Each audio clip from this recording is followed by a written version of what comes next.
Alright guys, I just couldn't resist making another video in a while about Calvinism.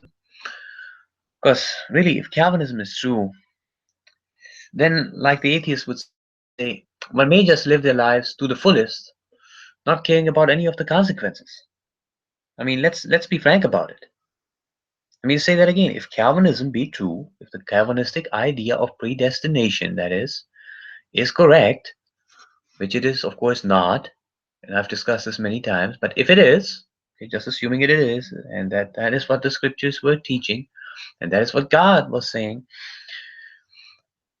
then we might just have all the fun that we can get at any moment, or act upon our desires, okay, and really never think about, any of the consequences.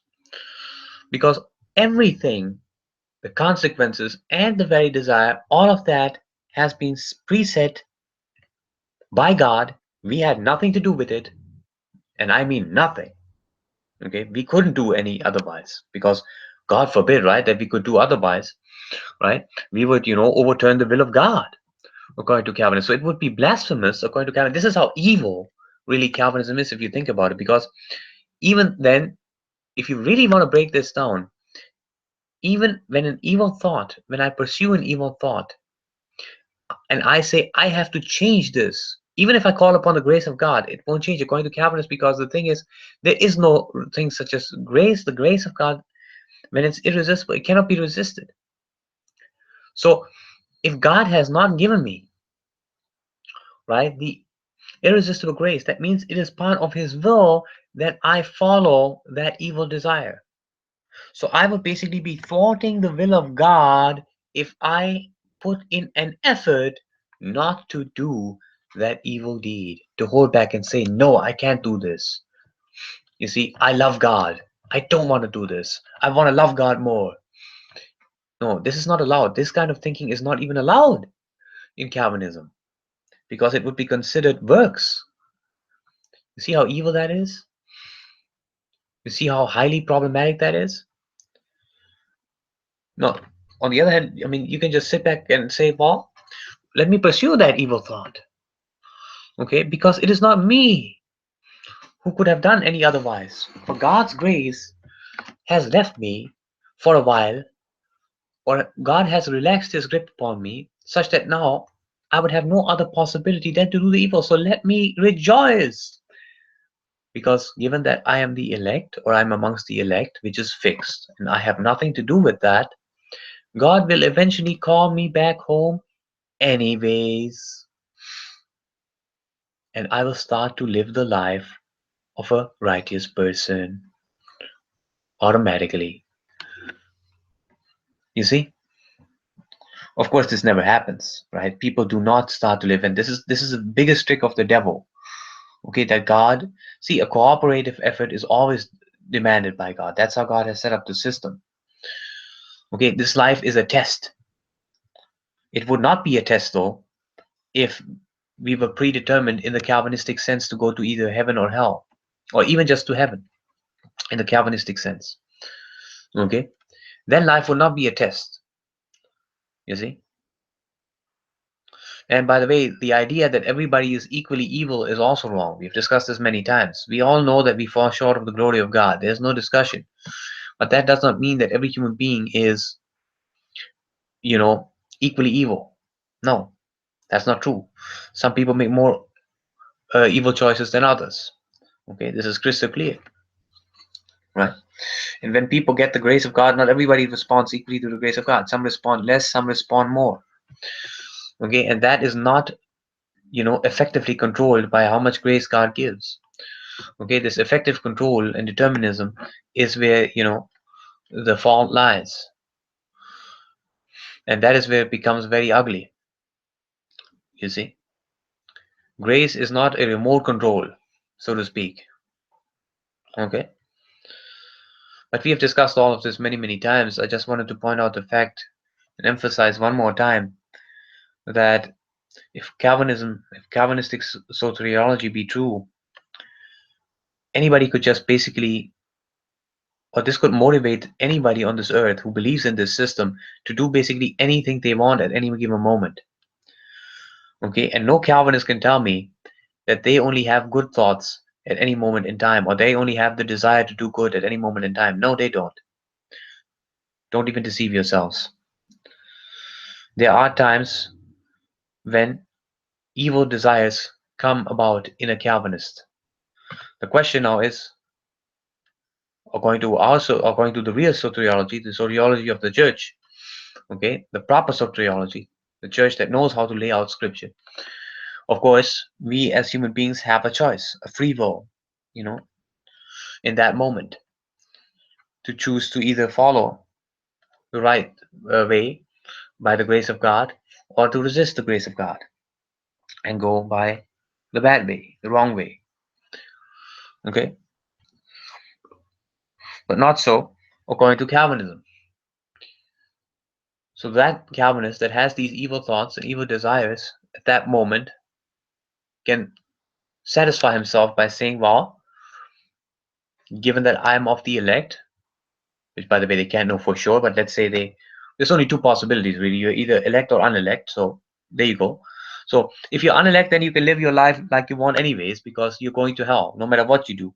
So that should drive you even more crazy if there's a possibility of you being unelect. But if there's a possibility of you being elected, it really doesn't make any difference, because then you can still live your life to the fullest, do every crazy thing you want, because in the end God is going to change you and make you one of the righteous, or make you act righteously, I should say. So the Calvinist can always convince himself either way. He can also further, because he absolutely despises any form of works, okay, any form of cooperation, right? That means of for salvation. So then he can always tell himself, well, if I even do the right thing, and this is what Martin Luther, by this he wrote this in one of his letters, although he did not believe in once saved always saved, but I don't want to go into all that. That it's sin boldly. It's more dangerous for the Christian not to sin, to refrain from sin, than to sin, because that would somehow cause him to trust less in Christ Jesus. God forbid such a blasphemous utterance. It's incredible. Now, Calvinism, of course, takes this to a whole nother level. You see, Martin Luther still believed that you could lose your faith, okay, and there was free will involved in that. Calvinism teaches no. One has true faith, one is the elect. You cannot lose your faith. It's impossible. Now, that could drive a Calvinist into extreme evil very easily and into a downward spiral, because having this sort of theology in the back of the mind, he knows. Don't deceive yourself, Calvinist. Okay, you know that if this theology that you teach is true, then everything that you do ends up for the good of those who love God. That is the elect. So if you are elect, this evil that you would be doing would only be ending up for your own good, and thinking that you have some idea, right? Because it says in the scriptures, you take that verse to mean, well, you may know that you have eternal life. You see, you look at you say, well, I've done so many, God has done through so many things through me already, so I must be one of the elect. It's a very high likelihood. And then you convince yourself that even if you have these evil desires at this moment, that God could only be using them for your own advantage in the long run. See, you have to think. I'm trying to give you these details so that you truly think about these things and look at the absurdity of the Calvinist system. Because every time I come across a Calvinist video out there, Calvinists always trying to say, well, I don't want to be an Arminian, or this is why I'm not an Arminian, this is the truth. What kind of truth is this? Which basically, if this even was the truth, so what? It wouldn't matter. There's no reason to even speak to other people about this truth, because those people are only going to accept that truth anyways if it is 100% predestined by God. Nothing of the man. The man doesn't make a decision to accept that truth. So it's basically its uses. It's a machine-like system. Okay, it's like a matrix. It's like a preset program, so to speak. I've given many examples. Imagine I created a program with characters inside, and I started speaking with them as if they had free will. I started communicating with them, making if and then statements, telling them, if you do this, then I will do that. How absurd would that be? Okay. If I have not given them any contra causal free will, imagine I speaking to the World of Warcraft characters and saying, hey, if you do this, then I will do that. Well, the, these characters are controlled by algorithms, fixed deterministic algorithms.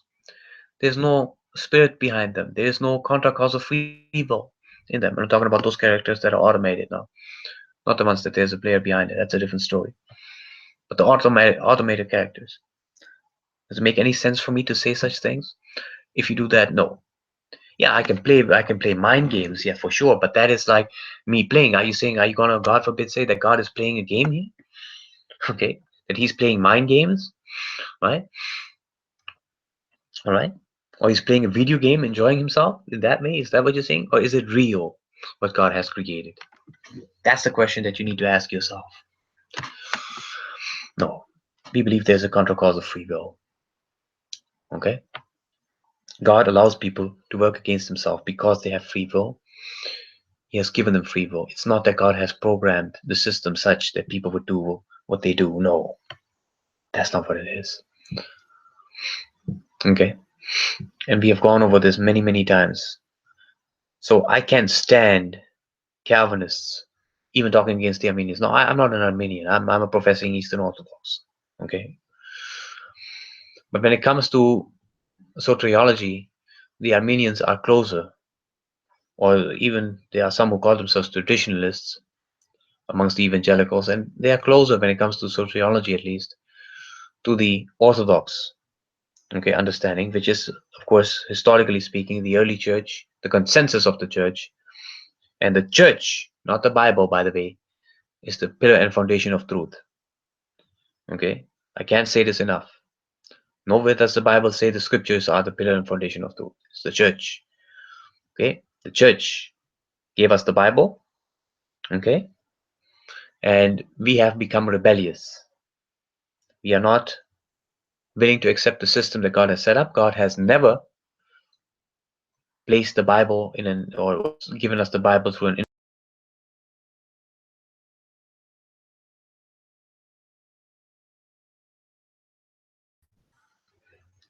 I'm sorry there. I think I got disconnected there for.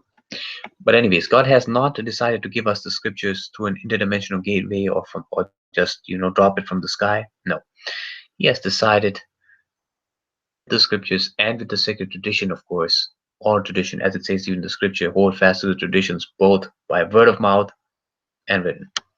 So it's not just the written, it's also the oral. But I've gone through that many, many times. And this is the basic error of all Protestants.